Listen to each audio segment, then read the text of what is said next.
하나님께 올려드리는 많은 찬양들 가운데 특별히 찬송가 중에 대부분이 외국인이 쓴 것들입니다. 한국인이 쓴 것은 일부분이죠. 그런데 이제 소개할 이 찬양 시는 한국인이 한국전쟁 6.25를 다 지나고 나서 1956년에 완성한 작품입니다.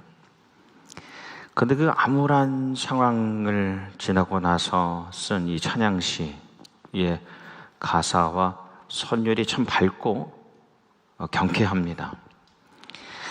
전쟁이 일어나고 3일 만에 북한군이 서울을 점령했습니다. 빠르게 진격하면서 남한군은 이남으로 후퇴하게 되죠. 당시에 한강 다리 밑에 고립되어 있었던 피난민들, 아마 우리 가운데도 그런 경험이 있으신 분들이 계시겠습니다만 죽음의 공포, 두려움에 빠져 있었습니다. 근데 한 부부가 한강 다리 밑에서 시편 23편 말씀을 계속 되뇌이고 있었습니다. 여호와는 나의 목자시니, 여호와는 나의 목자시니, 여호와는 나의 목자시니 내게 부족함이 없으리로다. 그리고 멀리 배 한 척이 나타났고 부부는 그 배를 타고 기적처럼 살아났습니다. 전쟁이 끝나고서 이 남편이 음악을 공부하기 위해서 홀로 배를 타고 유학길에 올랐는데 형편이 너무 어려웠어요. 여러 온갖 일들, 굳은 일들을 하면서 시카고 무디 신학교에서 음악을 공부하고 있었습니다. 근데 어느 날 이 한국에 있는 아내가 편지 한 통을 보내왔는데 너무 설레는 마음으로 열어봤죠. 근데 12살 큰딸 혜경이가 폐렴으로, 심한 폐렴으로 세상을 떠났다는 소식입니다. 아버지는 멀리서 딸을 지켜주지 못해서 미안하고, 어머니는 곁에서 딸을 제대로 돌봐주지 못해서 미안하고, 이 두 내외가 서로 떨어져 있었지만 깊은 절망 가운데 빠져 있었습니다. 그런데 이내 아내가 남편에게 보낸 다른 편지 한 통이 도착했는데 그 편지 안에 아내가 쓴 시가 있었어요. 주는 나를 기르시는 목자여, 나는 주님의 귀한 어린 양. 푸른 풀밭 맑은 시냇 물가로 나를 늘 인도하여 주신다. 주는 나의 좋은 목자, 나는 그의 어린 양. 저를 따라 꼴을 먹여주시니 내게 부족함 전혀 없어라. 그 편지의 그 마지막에 말씀을 인용했었습니다. 나의 평생의 선하심과 인자하심이 정녕 반드시 나를 따르리니 내가 여호와의 집에 영원히 거하리로다. 그 안에 최봉춘의 그 시에 남편 장수철이 곡을 입혀서 찬송가 570장 주는 나를 기르시는 목자여가 되었죠. 그 후에 장수철 선생이 한국에 돌아와서 여러 찬송가를 만들고 보급했습니다. 탄일종이 땡땡땡. 근데 무엇보다 전쟁고와 전쟁통의 부모를 이룬 32명의 아이들을 모아서 합창단, 어린이 합창단을 만들었는데 그것이 선명의 어린이 합창단입니다. 지금의 월드비전 어린이 합창단이 되었죠. 이 두 부부가 전쟁을 지나고 사별을 겪으면서 그 곡한 고난 중에도 양과 같이 연약하고 부족한 우리를 지켜주시고 끌어주시고 마침내 그 집으로 데려가시는 목자 되신 하나님을 찬양하는 겁니다. 이 찬양이 우리 평생의 고백이 되기를 소망하는 것이죠. 우리는 여호와는 이라고 운을 떼면 이상하지 않게 나의 목자시니 라고 이어가게 됩니다. 이게 신자들의 모습이죠. 그만큼 시편 23편은 150개 시들 가운데에 가장 많이 읽혀지고 알려진 시입니다. 인류 역사상 최고의 걸작, 가장 아름다운 시다. 모든 시들 가운데 백미라고 여겨지는 시인데 여러분, 이 세상의 어떤 예술적인 문학적인 평가보다도 나의 고백으로 우리 신자만이 그 하나님 안에서 느끼는 그 감동, 그 전율, 그 울림, 그것은 우리들만의 것이지 않습니까? 시편 23편. 제가 태어나서 가장 먼저 암송한 말씀. 그리고 지금도 부족한 종의 삶을 이끌어 가시는 말씀. 여러분, 시편 23편은 다윗이 압살롬 이 아들의 반란을 피해서 노년에 나이가 꽤 들었을 때에 예루살렘에서 도망쳐 나와서 광야에 있으면서 쓴 시입니다. 결코 안락하지 않은, 유쾌하지 않은 위태로운 환경에서 쓴 시입니다. 마치 모든 것을 가졌다고 여기다가도 이제 모든 것을 잃었구나 라고 여겨지는 때에 정말 아무것도 가진 것이 없었어도 더 가질 것이 없다고 여겼던 시간을 기억하는 겁니다. 국왕이 되기 전에 목동으로 살았던 오래된 시절의 자기 자신의 모습, 그 모습을 회상하며 쓴 시예요. 그 시절 다윗은 10명의 남매 8형제 2 자매 가운데 막내, 많은 형제 자매 중에서도 잊혀진 소년, 많은 직업이 있었지만 그 직업 가운데서도 다들 피하려고 했던, 동물을 먹여야 되니까 여기저기로 다니면서 부정한 자로 여겨지고 동물의 배설물을 밟고 다닐 수밖에 없었기 때문에 부정한 자로 여겨졌던 그 어린 시절의 자기의 모습, 직업, 낮은 직과 천한 업의 목동이었지만 하나님만으로 부족함이 없었던 시절, 그 시절의 자기를 그리는 겁니다. 하나님을 신뢰하고 의지하며 살아온 지난 세월을 돌아보면서 오늘 찬양 올려드리는 거예요. 이제 우리가 한번 시편 23편의 말씀을 함께 나누면서 우리를 위해 예비하신 은혜 또한 나누길 원합니다. 여호와는 나의 목자시네. 여호와는, 예호와, 야훼, 나는 스스로 있는 자다. 스스로 계신 하나님의 이름, 변함없이 신실하셔서 반드시 약속을 지켜주시는 그 분을 향한 믿음이 담긴 호칭이 여호와입니다. 변함없고 신실하신 하나님 여호와는 나의 목자시니. 목자라는 말에는 2가지 의미가 있어요. 먹이고 돌보고입니다. 그게 목자입니다. 목자는 먹일 수 있어야 하고 돌볼 수 있어야 하는데, 하나님은 여호와, 야훼 하나님은 반드시 우리를 먹이고 돌보시는 분. 그래서 내게 부족함이 없으리로다. 완벽한 상태입니다. 10년과 생활에 빈 곳이 전혀 없어서 온전한 상태, 소년과 청년과 장년의 시기를 거쳐서 이제 노년과 말년에 이른 그의 고백이 하나님이 목자시고 내가 양이 돼서 보니, 그렇게 따라가 보니 먹을 것과 돌보시는 곳에 부족함이 없다는 겁니다. 여러분, 나이가 들면 들수록 항상 부족한 것이 발견됩니다. 저도 외람되지만 조금 나이를 먹으니까 머리가 점점 부족해지고 있어요. 기력도 부족해집니다. 다윗이 물질도 없고 관계도 끊어지고 능력도 없는 상태에서 부족함이 전혀 없다고 고백합니다. 왜? 하나님이 먹이시고 돌보시기 때문에. 그가 나를 푸른 풀밭에, 이 풀밭은 아무나 발견할 수 있는 것이 아닙니다. 대시에는 봄철에 연하고 신선한 새싹입니다. 그것이 나는 목초지로 주님이 누이시며 makes me lie down입니다. 때론 내가 눕기 싫은데도 makes me, 사역형이라고 나를 누이시는 거예요.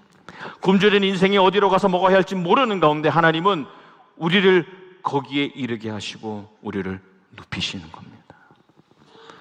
쉴만한 물가로, 쉴만한 물가. 여러분이 목자가 가장 신경 쓰는 것이 물이에요. 왜 신경 쓸 수밖에 없냐? 좋은 물이 있는 곳엔 맹수가 있기 때문에 그렇죠. 그런데 그 갈급한 인생이 평안히 음수할 수 있도록 하나님께서 쉴만한 물가로 인도하시는 거다. 우리가 잘 아는 대로 양은 시력이 약하죠. 양은 두려움이 많습니다. 그래서 쉽게 움직이지 않는데 이 진짜 목자는 양을 알기 때문에 이 가장 어린 양을 먼저 품에 품습니다. 그리고 건너가요. 앞서 나가면 그 어린 양의 어미가 그 어린 양을 따라서 오고 그 모습을 보고 온 양 무리가 움직입니다. 그래서 거기에 이르게 하시는 겁니다. 목자 하나님께서는 우리 양들의 영육의 기갈, 허기와 갈증, 우리의 모든 필요를 아시기에 때로는 앞도 제대로 못 보여요. 제대로 길을 찾지 못하는 우리를 풀밭에 이르게 하시고 물가로 이끌어 가시는 분이시는 거죠. 내 영혼을 소생시키시고, 내 영혼은 단지 영과 혼을 말하는 것이 아닌 육체를 포함한 전인입니다. 내 모든 존재, 내 생명을 소생시키시고, 슈브, 이 슈브란 소생이란 말은요, 회개와 회복의 의미가 담겨 있습니다. 나를 회개케 하시고 나를 회복시키셔서 정말 죽을 것 같다 하는 때라도 다시 살아나게 하시는 힘을 주신다는 겁니다.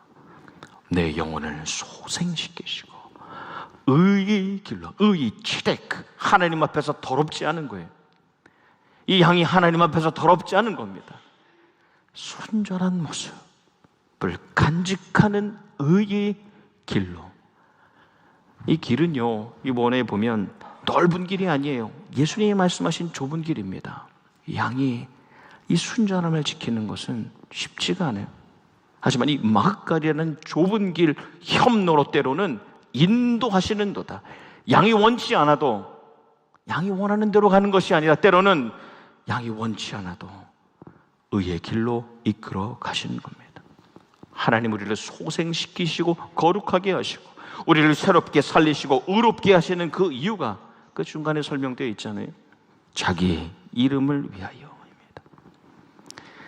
우리가 잘나서 우리가 못나서가 아니라 하나님의 이름 여호와, 야훼, 변함없으시고 신실하신 그분의 그 성품에 따라서 우리를 소생시키시고 거룩하게 하신 거죠. 내가 사망의 음침한 골짜기로, 앞에 나온 두 장소와 전혀 다른 것 아닙니까?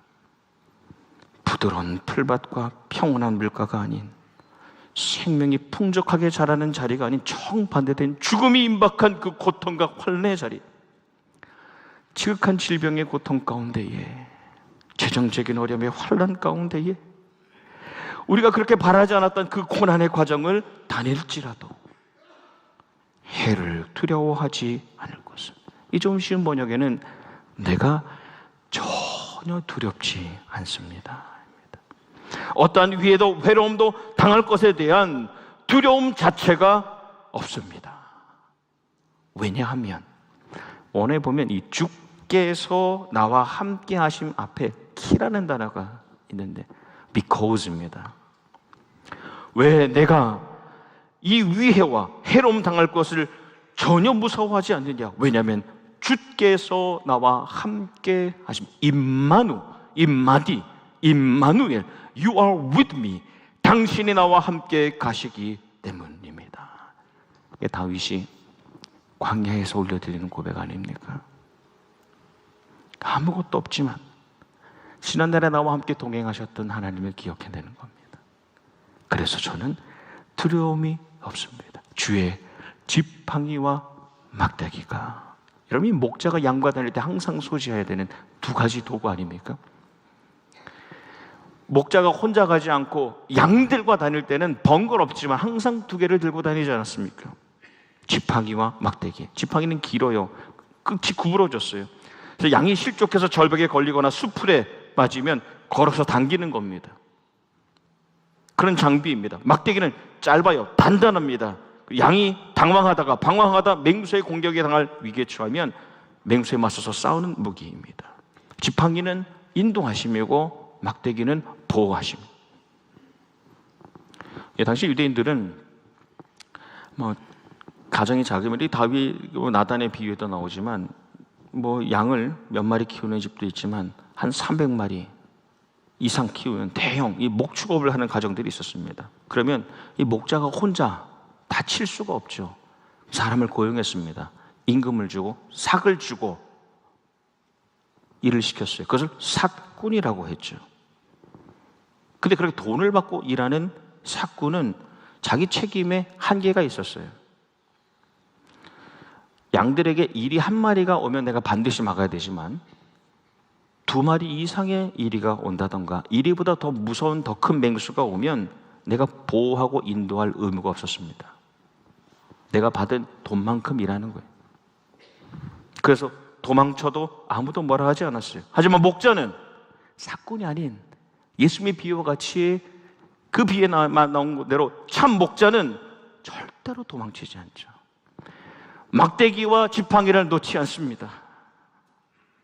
그 목자의 지팡이와 막대기, 인도하심과 보호하심이 나를 안위하시나이다.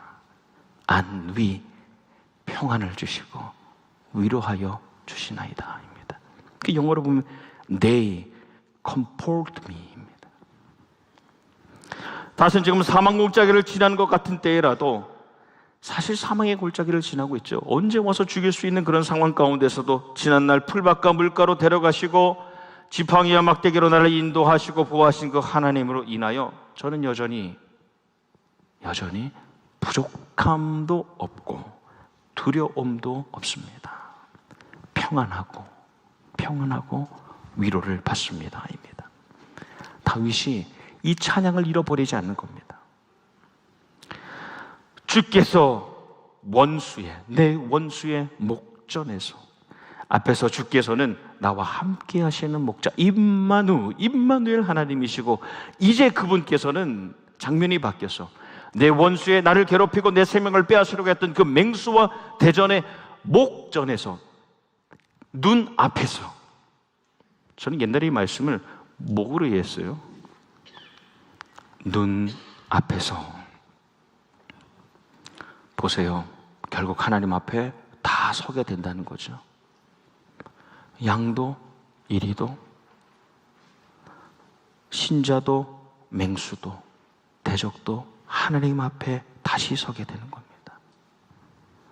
그 목전에서 내게 상을 베푸시고 슐루한 상은 보상을 말하는 것이 아닙니다. 상급을 말하는 것이 아닙니다. 이건 테이블입니다. 식탁입니다. 밥상을 차려주신다는 거예요. 모든 원수, 맹수와 대적의 보는 앞에서 양을 위하여 밥상을 차려주시는데 이 슐루아는 그냥 밥상이 아니에요. 존귀한 생명을 위하여 정성을 다하여 차려주는 밥상입니다. 하나님께서 나라는 존재를 귀히 여기셔서 가장 좋은 것으로 먹여주실 뿐 아니라 기름으로 내 머리에 부으셨으니 그 당시 풍습이 아주 좋은 귀한 손님이 오면요 가장 좋은 기름을 내어왔습니다. 그 당시에는 감람유, 올리브유, 요즘은 올리브유 다 그냥 마음대로 쓰시지만 그래서 가장 귀한 손님의 머리에 살짝 발랐습니다.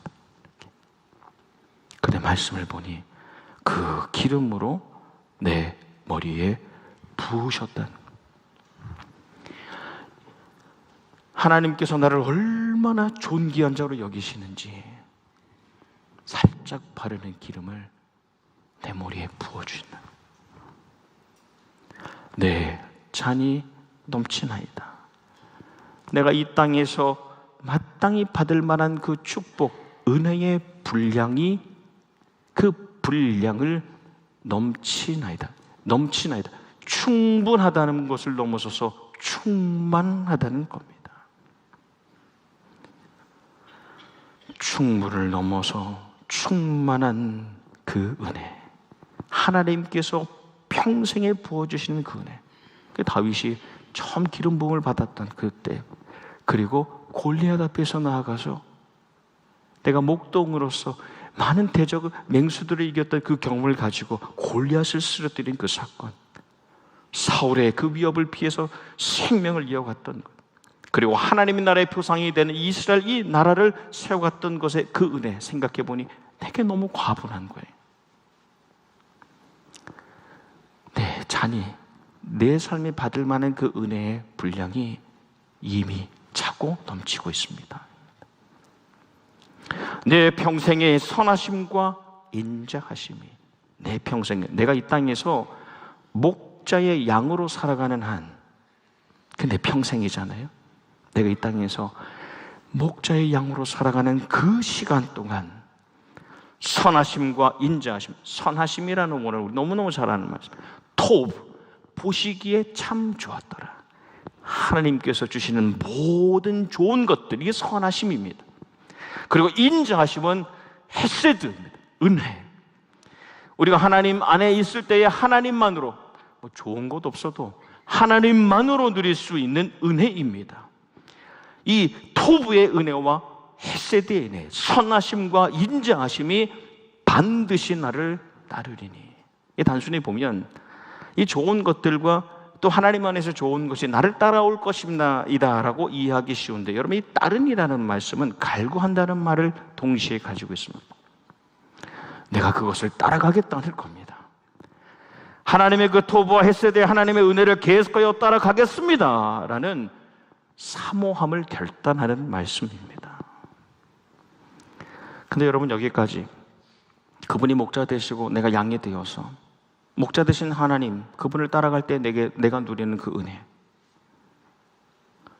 내 삶에 좋은 것들 주시고 또 그분 안에서 내가 누리는 평안과 위로보다도 많은 은혜들 중에 가장 큰 은혜가 마지막에 나오죠. 가장 큰 은혜, 내가 여호와의 집에 영원히 살리로다입니다. 세상에서 풍족한 물가와 풀밭에 머물 수 있어요. 때로는 사망의 골짜기를 지날 수 있어요. 그리고 그 마지막 무렵에 원수, 대적, 맹수의 눈앞에서 진미를 누릴 수 있고 명예가 회복될 수 있지만, 결국 내가 누릴 수 있는, 내게 주시고 내게 주실 가장 큰 은혜는 무엇이냐? 여호와의 집에 사는 거 아닙니까? 여호와의 집에, 내가 여호와의 집에 살리로다. 여러분, 다윗은 이 시를 쓰면서 그에게 여호와의 집은 너무 가고 싶은, 다시 돌아가고 싶은 예루살렘의 성전이죠. 쫓겨나와서 광야에 있지만 항상 그곳으로 다시 가고 싶은 거예요. 고난으로부터 회복시켜 주실 그 목자를 따라서 그분의 집에 가고 싶은 겁니다. 여러분, 우리 양들의 최종적인 인생의 목적지는 무엇입니까? 최종 종착지는 어디입니까? 살아서는, 우리가 살아있을 때는 하나님 아버지께서 살아계신 집, 교회입니다. 교회가 우리 삶의 시작이고 마침입니다. 그래서 우리는 우리 집에 살다가 교회에 오는 것이 아니에요. 교회에 살다가 우리 집으로 가는 겁니다. 그렇게 살다가 죽어서는 우리에겐 다른 집이 없어요. 오직 한 집, 영원하신 하나님 목자의 집, 천국으로 가는 거죠. 이 목자의 집에서 살아가는 우리는 목자의 집에서 살아가다가 영원하신 목자의 영원한 집으로 이사가는 겁니다. 우리 동네, 내가 사는 집에서 천국 가는 것이 아니라 이 집에 살다 저 집으로 옮겨가는 겁니다. 지금부터 52년 전 이 땅에 하나님께서 세우신 여호와의 집, 나성 영락교회. 세상에서 방황하며 양과 같이 자기 갈 길로 갔던 이들이 이 집에서 자기가 목자인 줄 알았는데 내 삶의 인생의 목자가 하나님이시라는 것을 발견하는 거예요. 하나님을 처음 만나고 그분을 의뢰함으로, 그분을 신뢰하고 의지함으로 다시 세상으로 나아가는 겁니다. 이런 역사가 52년 동안 이어져 온 거예요. 이 집은 우리가 영원히 살아가게 될 아버지의 영원한 집을 미리 보여주는 집으로 이 집은 하나님의 선하심과 인자하심으로 가득한 집입니다. 둘째 아들 이 차남은 아버지의 집보다 세상이 더 좋았죠. 그래서 그분의 안위하심을 거부했습니다. 그분이 주시는 그 평안, 아버지가 주시는 위로를 거부하고 나가버리잖아요. 둘째 아들은요. 장남 첫째 아들은 아버지 집에는 있었어요. 물리적, 지리적으로, 육체적으로는 집에 있었어요. 근데 그 아버지의 선하심과 인자하심에 대하여 몰랐어요. 아버지가 어떤 분이신지 무지하며 살았습니다. 둘째가 돌아왔을 때 아버지가 새로운 옷을 입혀주시죠. 가락지를 끼워주시고 신발을 씻겨주십니다. 방황하던 그 한 마리의 양, 그 양을 회복시켜 주시는 겁니다. 새롭게 자녀됨을 회복시켜 주십니다. 말씀을 보면 우리는 둘째 아들만 탕자라고 생각하는데 정확히 말씀해 보면 첫째 아들이 둘째가 온 것을 듣고 화가 나서 집으로 안 들어옵니다. 집에 들어오지 않아요. 그런 말씀에 아버지가 다시 밖으로 나갑니다. 첫째 아들을 찾아, 그리고 그를 다시 식탁으로, 그 상으로, 좋은 귀한 자를 위하여 차려주시는 그 밥상으로 초청하시는 겁니다. 함께 기뻐할 수 있는 그 회복의 기회를 주시는 겁니다. 말씀을 맺습니다. 우리는 연약하고 부족해서 그릇 행하여 양처럼 길을 잃고 제 갈 길로 가지만 목자이시고 이 집의 주인이 되신 하나님은 늘 우리가 아버지의 집으로 돌아오기를 원하십니다. 오늘 다시 생일을 맞은 우리 교회를 축복하면서 목자 되신 주님, 그분이 다시 오실 때까지 수많은 양들이, 수많은 첫째 아들, 수많은 둘째 아들이, 수많은 자녀들이 돌아와서 머무는 역사가 이 집에, 이 아버지의 집에 일어나기를 축복합니다. 목자의 음성에 민감한 양으로 평생 주님, 목자의 보호와 인도하심을 받으며 매일 매주 은혜의 잔이 가득가득 충분을 넘어서는 충만의 역사가 있기를 주님의 이름으로 축복합니다. 그렇게 이 집에 사시다, 영원한 기쁨, 영락을 누리며 사시다가 영원한 아버지의 집으로 옮겨가시는 저 여러분이 되기를, 우리가 되기를 주님의 이름으로 축원합니다. 아멘. 기도하시겠습니다. 우리 작은 삶의 목자가 되신 주님, 우리가 평생 여호와의 집에 살면서 여호와의 아름다우심을 바라보며 이 성전, 이 아버지의 집에서 살게 하여 주시옵소서. 그렇게 이윽고 영원한 아버지의 집으로 들어가는 모든 하나님의 백성이요 순전하고 거룩한 양이 되게 하여 주시옵소서. 예수님 이름 받들어 기도합나이다. 아멘.